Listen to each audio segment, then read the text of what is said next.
Some of the biggest lessons I ever learned didn't come from market trends or spreadsheets.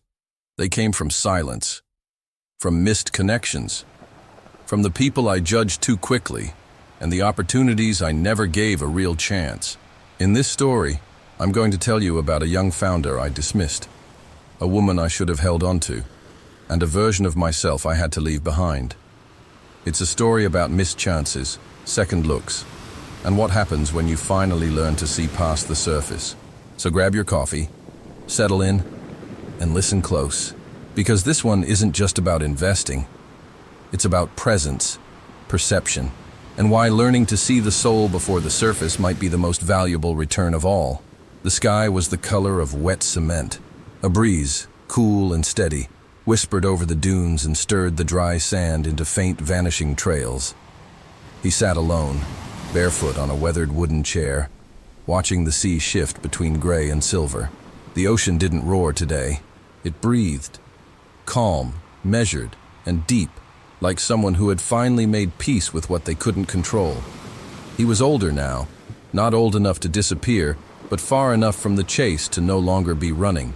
The man who once sat across tables with CEOs, who navigated billion-dollar deals and predicted markets with eerie precision, now preferred silence over screens and stories over stats. There was no watch on his wrist, no calendar pinned to a wall, just time, measured by tides and thoughts. And today, the thought that haunted him was the one that returned more often than he liked to admit. How many great things did I miss, simply because I didn't like how they looked? He never spoke those words out loud, but they echoed inside him, soft, persistent, like a song you didn't ask to remember, but always did. It wasn't about regret, not exactly. He had lived well. He had succeeded. But sometimes at night, the moments came back. The missed connections, the dismissed strangers, the ideas that didn't come in a tailored pitch deck or polished frame. There was one day he always came back to. New York, 2007. Fall had just started to paint the trees in Central Park. He was attending a private investor roundtable at a brownstone not far from the Upper East Side. Old money, polished hardwood floors, cigar smoke and quiet arrogance hung in the air like invisible drapes. He'd been invited to hear a young founder pitch an early-stage startup. No one had heard of the guy, no university degree, no experience. Just a good idea, someone had said vaguely. When the young man arrived, he stood out instantly, and not in a good way. His shirt was wrinkled, collar uneven, shoes cheap, mismatched. He looked like someone who had gotten lost and wandered into the wrong house. The room shifted.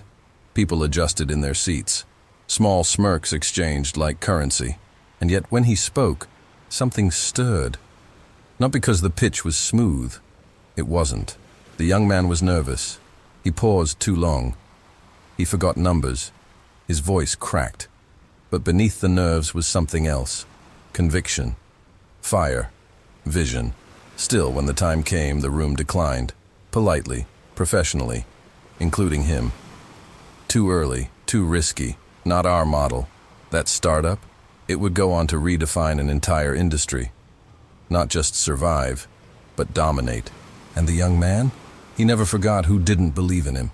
Years later, when they met again, accidentally in San Francisco, there was no bitterness, just a nod, respectful, distant, but he felt it, that heavy thing inside, that small, quiet ache that only comes from realizing you were wrong, not about the numbers, but about the person. It wasn't the only time. There was the janitor in a Miami hotel who struck up a conversation about Bitcoin in 2012, the mother of four who ran a local bakery and managed her own stock portfolio better than most hedge funds, the Uber driver in Austin who once gave him the most accurate analysis of Tesla's growth he had ever heard, completely unsolicited. Every time, he smiled, nodded, and moved on. Until one day he didn't. It was 2019, a tech conference in Arizona. He was semi-retired, attending more out of curiosity than strategy. A young woman took the stage. No slides, no microphone, just her and a whiteboard. People shifted again, restless, judging. But this time, he didn't leave. He listened, not to the polish, but to the pattern behind the passion. And when she finished, he stood and clapped before anyone else did. That single decision would go on to shape the next 5 years of his life. Not because of the money, though the returns were absurd, but because she became a mirror, a reminder, a second chance to see what he had been too proud to see before. Back on the beach, a seagull cried overhead and disappeared into the mist. He leaned forward, elbows on knees, eyes still on the shifting waves. Everyone thinks wisdom comes with age. But sometimes, age just makes the echo louder. Wisdom comes when you finally decide to stop ignoring it. And the question that wouldn't leave him was this: how many brilliant minds, how many life-changing chances, how many irreplaceable connections had he overlooked, rejected, or dismissed simply because they didn't look the part? The rain started in silence, as if it didn't want to interrupt. Just the soft tap of droplets on the veranda roof. He didn't move. The sound reminded him of an office in Zurich, years ago, where a very different kind of storm had started. He'd just landed a major account, an international fund, conservative in nature, but promising returns and a rare autonomy in its management. The kind of client other firms drooled over. He was proud of it, proud of his strategy, his presentation, his reputation. But there was someone else in the room that day. A partner, charismatic, impeccable suit, Harvard diploma, impressive in every superficial way. The kind of man magazines featured and interns idolized. He had never liked him. Something too polished, too rehearsed. But the board adored him, and slowly that man began redirecting influence, whispering suggestions, undermining positions, until one day, he was gone. They framed it as restructuring. It was betrayal, and it was brilliantly executed. He didn't just lose the client, he lost his seat, his authority, and for a while, his sense of direction. He spent that winter in Maine, in a cabin he'd bought but never visited. No suits, no emails, just snow and silence, and shame. Not because he'd lost, but because he had seen it coming and done nothing.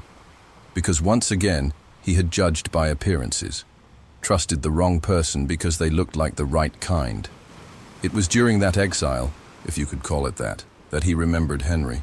Henry had been his first real mentor, not a man of Wall Street, but a man of words. They'd met in a bookstore in Chicago. He was 26, cocky and hungry. Henry was already in his 60s, retired from publishing, spending his days reading obscure philosophy and sipping dark coffee as if it were a sacred ritual. He overheard a comment about Nietzsche he had made, something youthful and arrogant, and corrected him without raising his voice. That's how it started. What followed were years of letters, conversations, long walks and longer silences. Henry never gave advice. He asked questions. He listened. He challenged gently. And above all, he taught him to pay attention to the pauses in a person's speech, to the moments someone looked away when telling the truth, to the patterns behind behavior, not just the performance in front of a crowd. Everyone wears a mask, Henry once said, but the eyes forget to lie. He had forgotten that.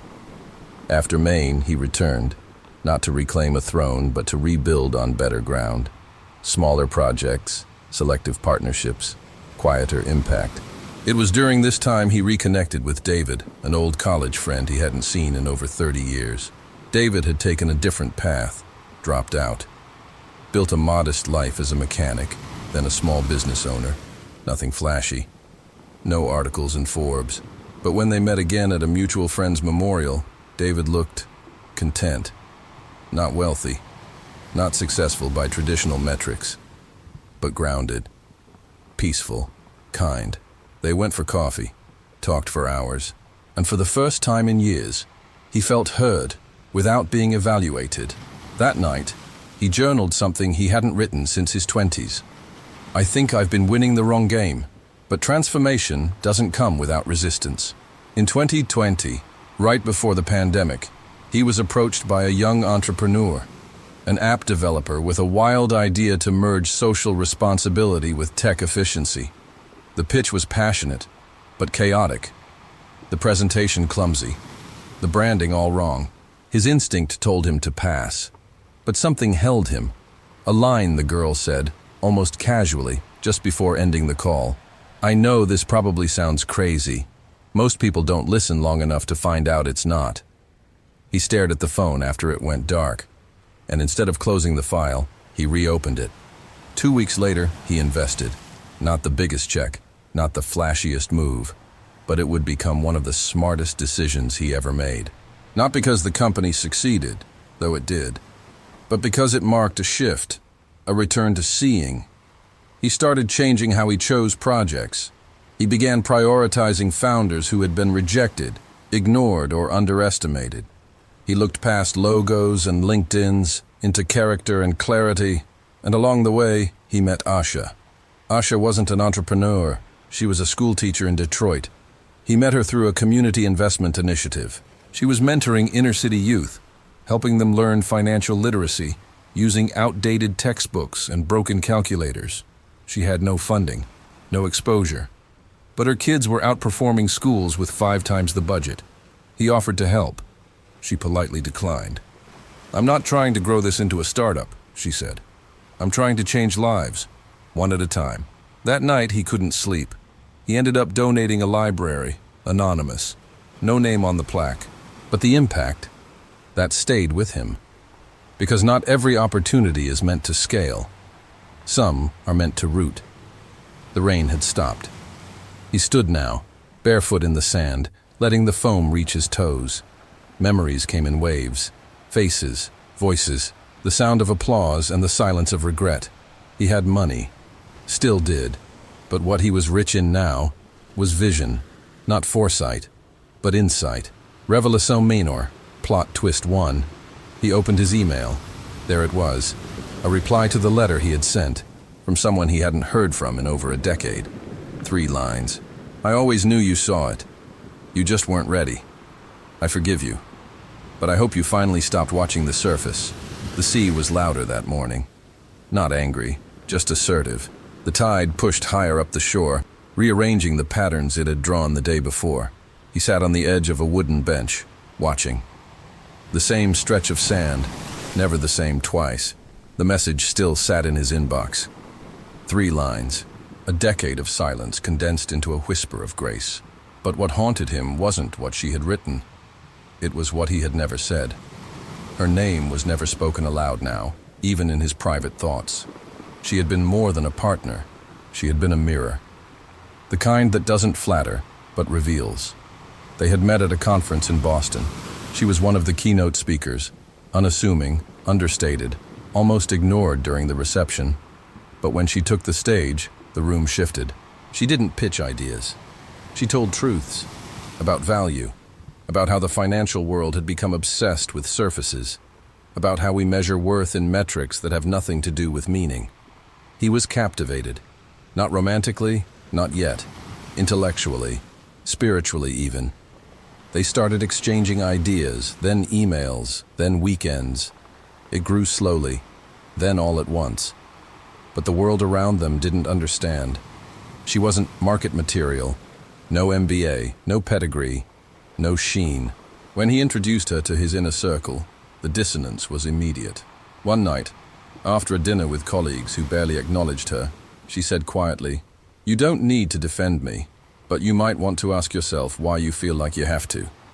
He never answered, and slowly, inevitably, the silence between them grew louder than the connection, until it ended, not with a fight, not with betrayal, just a choice. He chose comfort, familiarity, the known, and he spent 10 years not writing the letter that he finally sent last week. Now, standing in the present, with her reply glowing softly on his screen, he faced a new question. Could you truly make peace with the past, if the past wasn't done with you? That evening, he took a walk along the edge of the village, past the cafes where tourists no longer came, past the fishing boats that still rocked with purpose. And he thought about Miguel. Miguel had once been his driver in Sao Paulo, hired during a volatile investment tour through South America.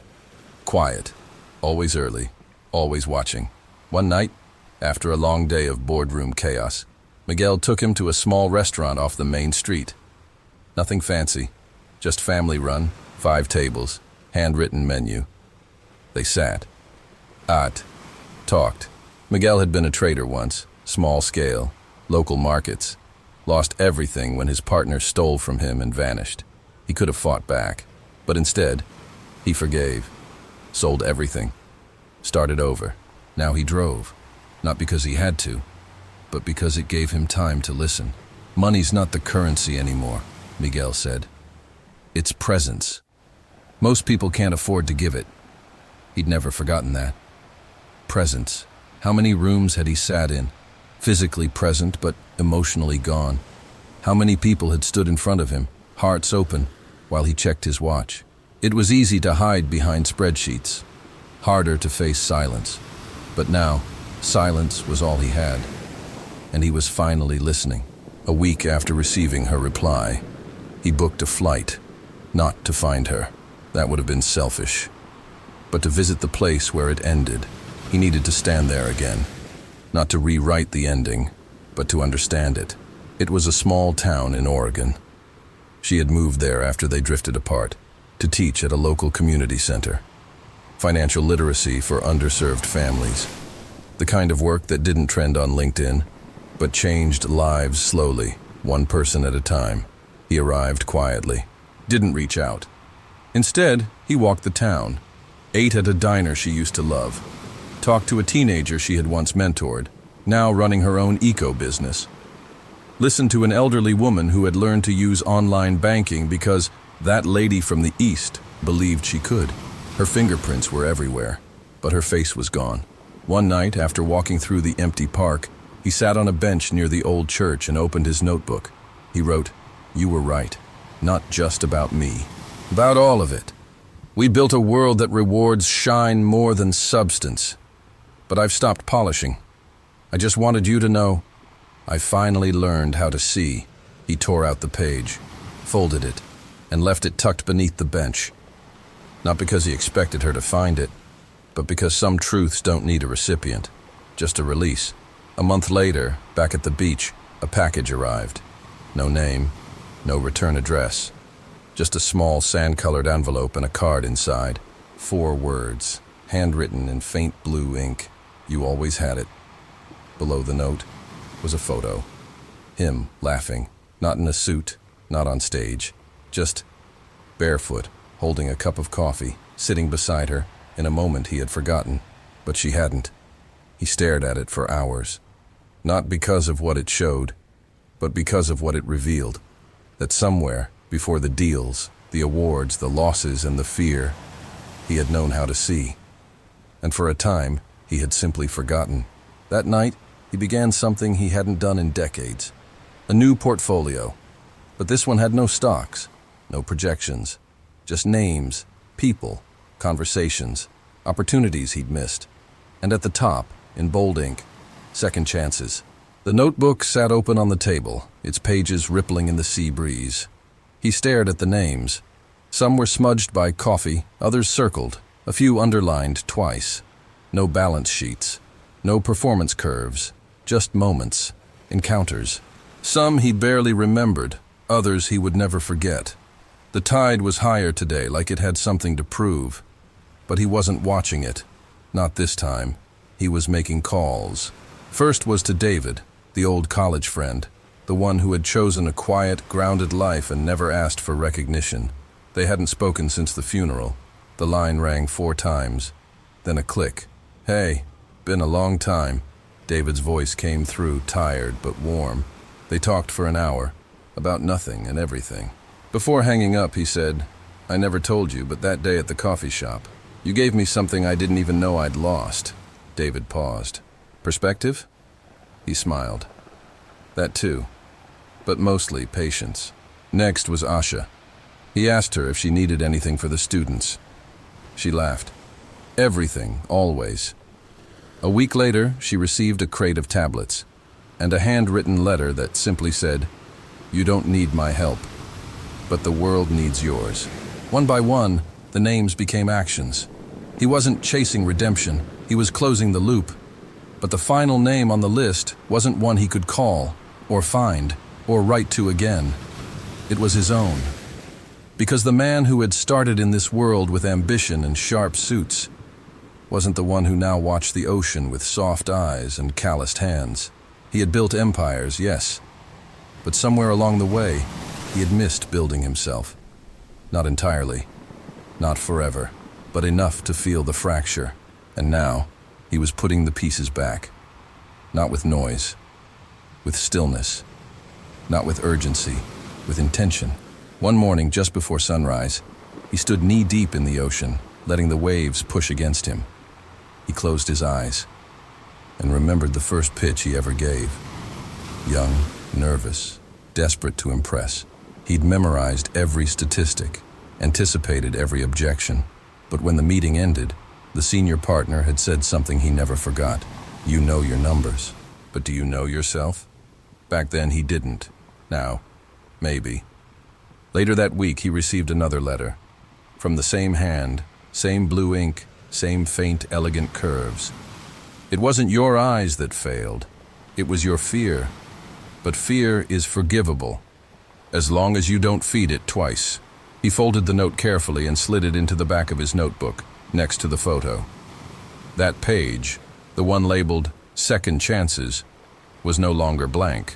A young man showed up at his door a few days later. He was 25, nervous, dressed too formally for beach weather. Said he'd seen one of the old videos on investing, tracked him down, and wanted advice. I have this idea, the kid said. I've pitched it to 15 people. No one took me seriously. But I think you might. He smiled, invited him to sit, poured 2 coffees, and listened. Not to the numbers, to the rhythm behind the voice, to the tremble of hope, trying to stay steady. When the pitch ended, the young man waited. Long pause. No smile, no reaction. Then, I don't care about your pitch. I care about you. Tell me who you are when this idea fails. The young man blinked, then began again. And for the first time, it wasn't a pitch. It was a story. He didn't invest money that day. But he gave something rarer, belief. And later that night, the young man sent a message. No one's ever asked me that before. Thank you for seeing me. He replied, it took me 40 years to learn how. Don't waste that kind of time. The notebook now had pages filled, but one sentence stood out, written in darker ink than the rest. See the soul before the surface. He didn't record many new videos these days, but once in a while, when the mood was right and the light was soft, he'd sit with the mic, click record, and speak. Not like a mentor, not like a guru, just like a man who had learned that success without sight is hollow, and that the greatest returns in life come not from what you acquire, but from what you finally understand. The ocean never stops rewriting the shore, and maybe that's the point. We don't get to go back, but we do get to begin again, with better eyes and a braver heart.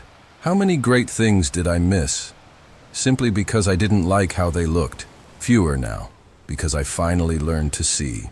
Thank you for spending your time here with me today.